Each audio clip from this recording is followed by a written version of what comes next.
Hey everybody, this is a quick video in case you have a Philips 8000 series subwoofer and you need to do a hard reset to the factory default settings on it. Now you're going to want to do this for one of two reasons. The first one is troubleshooting. If you're having any issues with this subwoofer not connecting to Wi-Fi or not syncing or pairing with your device, or if you're having any kind of connectivity or functionality issues that you're trying to troubleshoot because it's not working, this hard reset will fix a lot of these issues.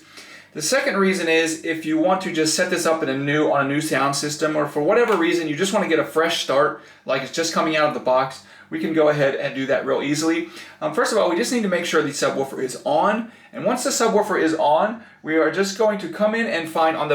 this Wi-Fi button right here, and if you press and hold the Wi-Fi button for 15 seconds, you will hear the